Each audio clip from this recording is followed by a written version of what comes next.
Welcome to Beardy, Bruce Lee Central. And by the way, one last thing. You mentioned Bruce Lee. Have you ever met Bruce? Obviously when he was alive. Yes. Yes. How do you think he would have done in the UFC?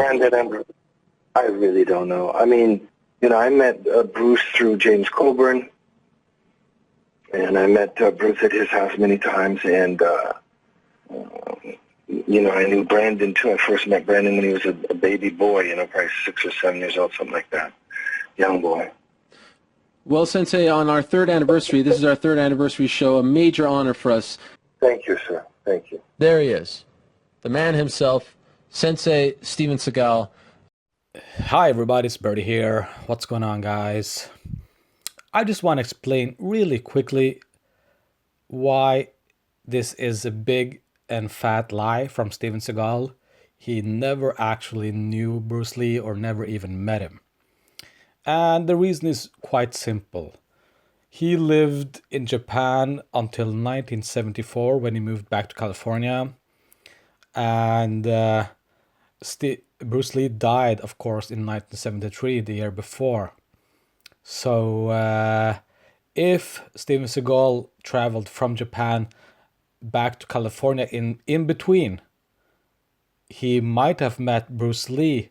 But this leaves another question. Why the hell would Bruce Lee meet and hang out with Steven Seagal? At this time, he was a teenage boy. Before 1973, he was a teenage boy. He was not an actor. He was not a known person whatsoever. He was just a teenage guy that knew karate. So, I mean, it makes absolutely no sense. How does he suddenly know James Coburn? I mean, back in the 70s. Remember, like I said, Steven Seagal at this point is a teenage boy.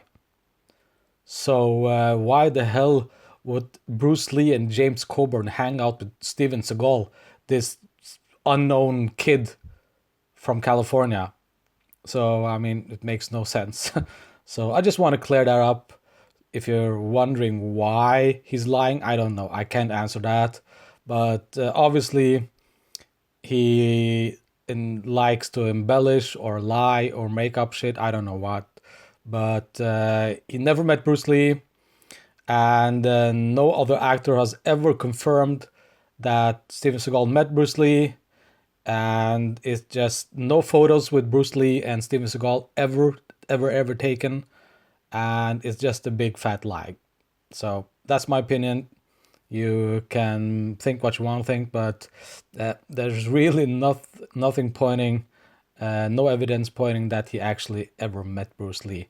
It just seems like a big fat lie. And working together, and I tried to learn from him, and I think he tried to learn from me, and so being able to work with him that day and fight him was a great pleasure for me. I was going to say, Dan Inosanto, at one stage, Bruce Lee's #1 student. You also... and teacher. And teacher. Friends with James Coburn as well, who was one of Bruce Lee's students. Indeed. That's how I met Bruce Lee, was through James Coburn. Tell me, I was going to ask.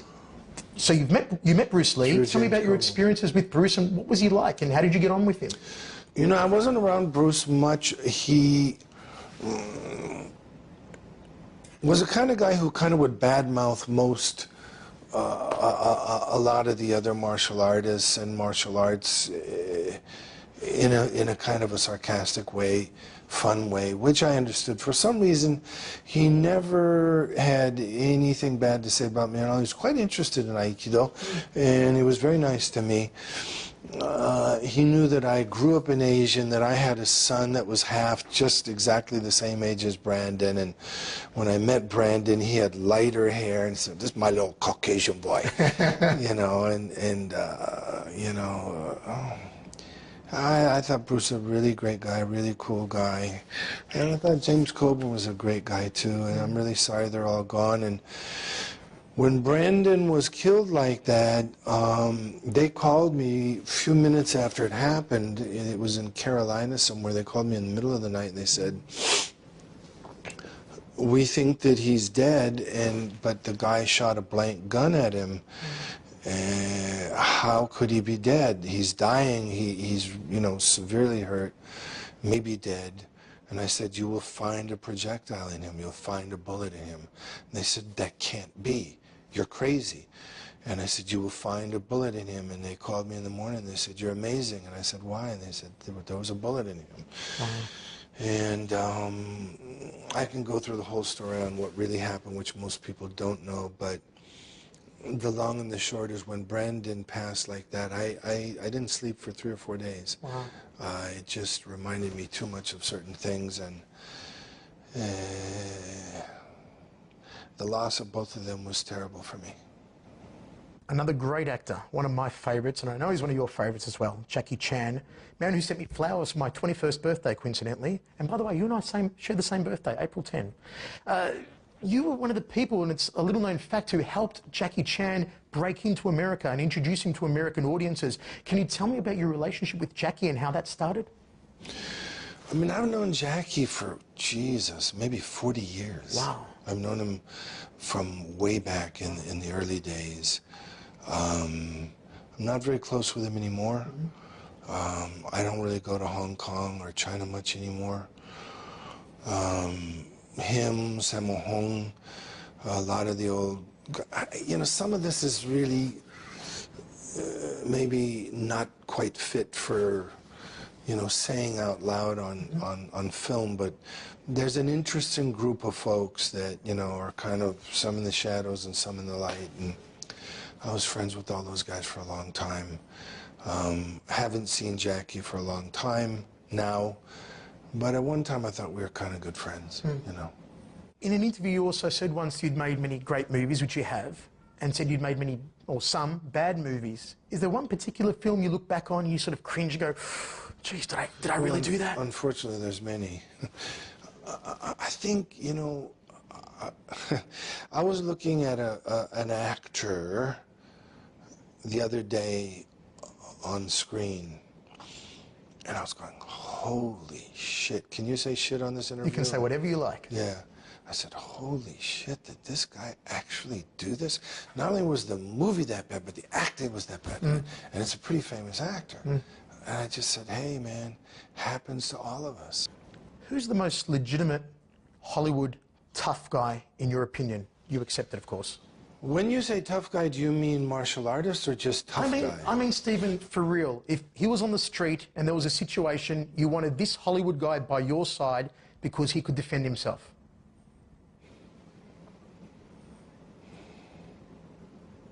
It's that hard to think of a legit one? Can you think of one? Michael Jai White. Can I laugh in your face? Really? Yes. Thoughts on Jean-Claude Van Damme? Can I laugh in your face? Chuck Norris? I mean, Chuck is in his mid-70s. He's probably 76 years old, okay? 75, 76 years old. Interesting. So I don't know. I've heard that he's not, you know. So, I mean, I don't really want to get into, on film anyway, you know, who's a tough guy. Do I think Michael is a tough guy? No. Do I think he's a martial artist? No. Do I think Jean-Claude's a tough guy or martial artist? No. If you were to put together your own ensemble of action stars, your own version of the Expendables, let's say, who would you choose, 3 or 4 actors to be in there with you? I think they had many great actors in there, you know, that are great action guys. I think this guy Jason Statham, is that Jason right? Statham? Statham, yeah, is it? Yeah. It's not Stratham, it's Statham. Yep. Jason Statham is a wonderful action guy. Jet Li, fantastic action guy, who, by the way, is a real martial artist. Yes, great wushu. And, you know, I mean, I'd never seen him fight, but I would imagine if you would have mentioned his name over those guys, I would have to say, okay, he's a real martial artist and probably can fight. Dolph Lundgren, Kyokushin karateka, used to be competitive. Oh, he's a very nice guy. Do I think he's a tough guy and a great martial artist? He's just a great guy, and, you know, but anyway, so, but I'm trying to think of all the guys that were in there. I didn't get to see it, but, you know, Jet Li and, you know, Jason Statham are great guys. Who else was in it? Dolph Lundgren, Terry Crews, Randy Couture. Randy's a real fighter. Yep. You know? Of course, Bruce Willis and Arnie, we know both aren't real fighters, but great actors. They're great actors. And Sly Stallone. You got all those great actors there. Yeah. I get asked about Bruce Lee all the time, and I think Bruce Lee was very unique. Like any other human being, he was human. I did get to see him and watch him and talk to him. And I can tell you that his sidekick, his 𝘽𝙚𝙧𝙪𝙘𝙧 was spectacular. Yeah. The best I've ever seen to this day. Much better than me ever was, ever will be, ever could be. Oh man, this is beyond hilarious. Kentaro Seagal, Steven Seagal's firstborn son, was born in 1975, 2 years after Bruce Lee died. And Steven Seagal himself was a teenager when Bruce Lee died.